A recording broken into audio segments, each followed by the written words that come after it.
Hi, this is Kerry Artek with Wicked Stocks, bringing you your daily Tesla report for Monday, April 15th, 2024. Let's move on to the charts. Actually, before I jump into the charts, just want to remind you, if you don't know already, Apple Analysis has segued to wickedstocks.com. We're now doing daily NVIDIA analysis that begins today, Monday, April 15th. It will continue indefinitely, but you can still get good Apple analysis. If you've been following the Apple analysis for the last number of weeks, months, last couple of years, we're still offering it at wickedstocks.com. And once again, at wickedstocks.com, we offer a 5-day free trial, so you could see you could see if you like it, and hopefully you'll stick around with a wickedstocks.com membership. Anyway, you're looking at a weekly chart of Tesla, goes back several years, and what I'm really highlighting here is a channel structure that goes back about almost 9 months, the July high of last year. We tested the channel top in December, the week of Christmas, and at the time, we'd mentioned that while we were testing the 237.48 channel top, that you should allow for the channel bottom that is presently at 158.42 over the following 3 to 5 months or so. We did it in about 2 months exactly, fell to the channel base, and we've been plotting along it for the last, about the last 3 months, we've been plotting along channel support. We even closed below it 1 week, about 5 weeks ago, as you recall, and that was by the required 1% margin, only to see the market gap right back above the channel bottom the following Monday morning. So it held below the channel for a weekend. We gapped right back above it. That failure to follow through on a significant long-term sell signal was in itself considered a sign of strength. And over the following 2 to 3 weeks, which is yet to fully materialize, anticipating this channel resistance at 188.63. That is now preceded by a more recently constructed horizontal structure at 184.25. But it really is 188.63 down to 184.25. You can see upper right, that is our prime resistance through the rest of April and into May trade. So if you're kind of the 2 to 3 week swing trade, trader set, you're really still bottom picking the upper 150s and anticipating the mid to upper 180s.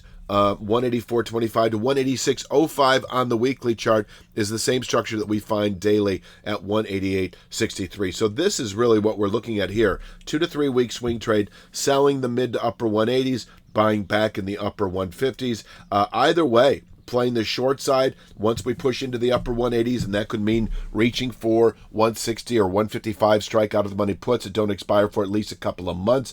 This could be like a 3 to 5 week play. Inversely, as we retest once again 159.91, if we do, you could then reach for instance, 185 strike out of the money calls that don't expire for at least a couple of months. That is the two-sided options trade that I see. But you can also obviously trade buying or shorting the outright underlying stock, Tesla itself. This is our resistance for the week, narrowing daily. 188.63 is dropping daily. 184.25 is static. It is a horizontal structure because we do have a double bottom at 160.51. We did form the first 160.51 low about 5 weeks ago. Then we fell a couple of weeks ago to retest it to the very tick, as you recall, and came off of it nicely. That was a retest also of the descending channel bottom. So 158.42 on the weekly chart is found on the daily chart at 159.91. Upper 150s, I will call it. Now for the day itself. I really am using the parameters, the wide range from last Thursday. That was the low of the week of 168.51. That is I would call it kind of a soft pivot point for the day, intraday support. Also, Thursday's high. The low of the high, we fell back on Friday.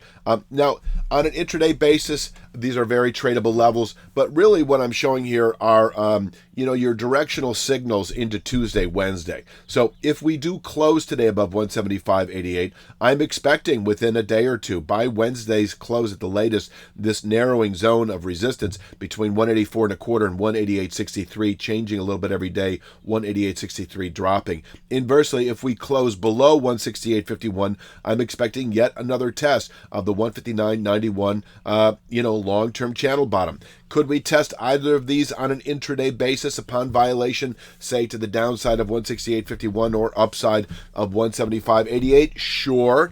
But Friday's low volatility doesn't suggest as much. If there's some news that hits the market, yes. But left on its own, technically, I think we're talking closing below 168.51, expect 159.91 within 1 to 2 days. Inversely, closing above 175.88, you can expect 184.25 within 1 to 2 days. So, if you're a short-term swing trader, 3 to 5 days or less, this is a pretty good, I think, setup for that. And also on an intraday basis, they're very tradable levels.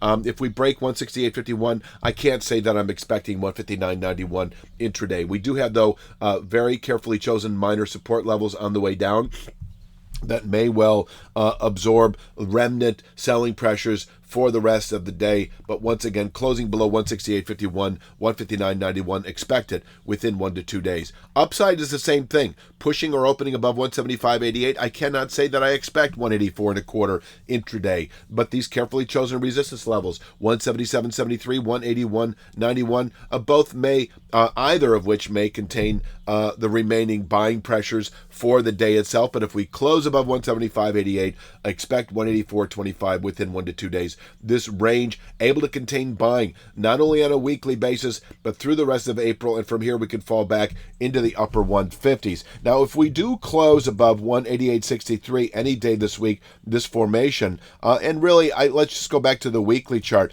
because it is a weekly settlement above the 184.25 to 186.05 area, same exact formations, but on the weekly chart that would clearly signal, clearly anticipate, clearly indicate 237.48 as a 2 to 3 month objective. We've been mentioning how as we plot a long channel support that is presently at 158.42, you should allow for 3 to 5 months upward rotation, bullish continuation to the 237.48 channel top. Allowing can even mean reaching for 230, 235 strike out of the money calls that don't expire for at least 6 months, maybe a year out. But it would be the settlement above 186.05 that would set that up as a buy signal on strength, which are the more reliable buy signals, rather than a bottom picking support on weakness, which is still a valid strategy.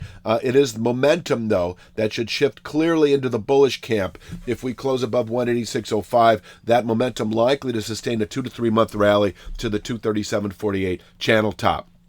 Let me finish with the downside. We're not going to see it today, but if at the end of the week on Friday we close below the 158.42 channel bottom, and you can throw in the 1% there if you like of 156.83, but I'm not stressing that as much anymore because if we close below 158.42, we also settle below that recent double bottom. I think you put those two together, and we're looking for a 2 to 3 month sell signal down to 101.81. So if we close Friday below 158.42, no good reason to be long Tesla if your time horizon is 2 to 3 months out or nearer, because over that time frame, expecting 101.81. On the way down, this 137.81 long-term trend line would become a 3 to 5 week objective. So 3 to 5 week swing traders could play that. If we close below 158.42, you might reach for 138, 139 strike out of the money puts that don't expire for at least a couple of months. But while you're at it, you might also reach for the 102 strike out of the money puts that don't expire for at least 6 months out, because that would be